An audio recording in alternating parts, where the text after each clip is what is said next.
هلو، بجد وحشتوني قوي. يلا بقى تاني ميك اب لوك للعيد. نبعد بقى عن الميك اب السيمبل ونبتدي نبين احترافنا بقى في الميك اب. وكمان عشان ما تخافيش تعملي ميك اب لوك تقيل، اول حاجه استخدمت اللون البينك اللي هو الفاتح من اول الباليت خالص، وابتديت اوزعه ببلندنج بروش على الجفن كله. بعد كده ابتديت استخدم البروش دي اللي هي بنسل بروش بس كبيره شويه، واستخدمت اول لون تحت خالص فاتح هو باين وانا باخد من اللون، وابتديت اجي عند الكريس وارسم واعمل بلند.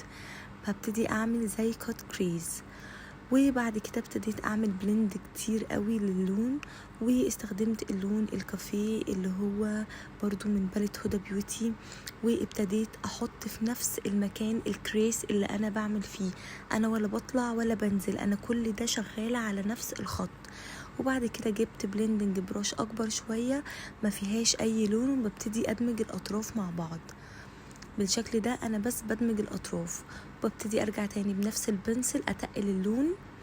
وبعد كده استخدمت اللون البينك من باليت انستازيا في نفس المكان، ببتدي اتقل اللون واعمل بلند. شايفين بالطريقة دي؟ انا طبعا مسرعة عشان الفيديو، بس انتي خدي وقتك في الدمج وما تستعجليش، لان هو ده اللي هيبين نظافة شغلك. وبعد كده بنفس البروش اللي استخدمتها في الاول هعمل بلند للاطراف كلها. ده برضو اللي هيبين ان في تدرج في الالوان شكله حلو، وان شغلك بروفيشنال. دلوقتي بقى علشان ارسم الكريس بتاعتي ببتدي اخد وايبس علشان اظبط السيليكون. انتي طبعا بتعملي الستيب دي بالكونسيلر مش بالوايبس، طبعا عشان دي مش عيون حقيقيه فانا بستخدم الوايبس عادي. بالشكل ده ابتديت امسح كل الزوايد عندي، يعني زي ما انت عارفه وانت بترسمي اي زوايد تنزل من عندك ما تقلقيش خالص، انت كده كده بتنضفيها وبتظبطي الكريس بتاعتك الرسمه بالكونسيلر. دلوقتي ظبطت الرسمه، شايفين هي خطيره ازاي.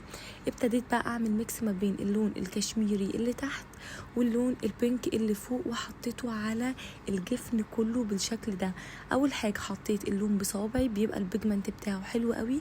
بعد ما وزعته كله بصوابعي ابتديت اظبط بقى بالبروش بتاعتي، وهنا استخدمت اللون اللي هو النبيتي الغامق، اخدت منه نقطة على البنسل بروش وابتديت احدد الرسمة بتاعت الكريس. ودلوقتي برضو ببتدي انضف اي زوايد من الاي شادو. كل ده بيبين معاكي بقى الرسمة اكتر وبيخليكي تطلعي الشغل بروفيشنال.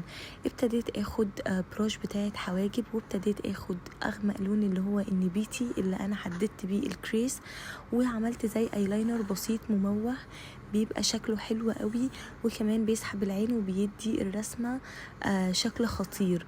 ابتديت اخد اللون وادخل بيه واحدة واحدة على جوه، وكمان اخدت منه علشان اموهه الطرف بتاعه. ابتديت اخد اللون البينك من باليت انستازيا. ودلوقتي بقى انا هحط جوه العيون كحل بيج، ده هيوسع معانا العيون وكمان هيبقى مختلف شوية عن الكحل الاسود. بس انا رسمت الوينج اللي هو الكورنر بتاع العيون بالاسود.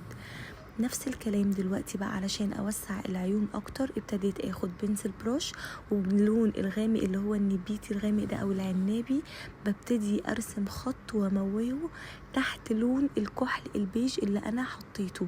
شايفين فرق ما بين العيون اللي انا بموه فيها اللون دلوقتي وما بين العيون التانية؟ العيون خدت وسع بطريقة خطيرة يا بنات، واتسحبت معايا اكتر برضو بطريقة شكلها حلو قوي. هبتدي احط كل الوان الاي شادو من الاغمق للافتح عادي زي ما احنا متعودين. دلوقتي انا خلاص عملت بلند للغامق، ابتديت اخد اللون البينك الفاتح وحطيته، وكمان هنا بعمل كونتور النوز بتاعي. وهنا حطيت بلاشر على بينك علشان الالوان احنا على بينك، فحطيت بلاشر على بينك. وهبتدي احط برضو الهايلايتر بتاعي على بينك.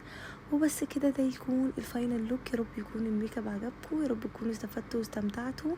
وانا حبيت اعمل لكم ميك اب تقيل زي ما بعمل لكم الميك اب السيمبل. وكل سنه وانتم طيبين، وهستنى رايكم تحت في الكومنت، وما تنسوش تكتبوا لي انتوا بتتابعوا لي منين. واشوفكم في فيديو جديد على خير. بحبكم قوي، باي.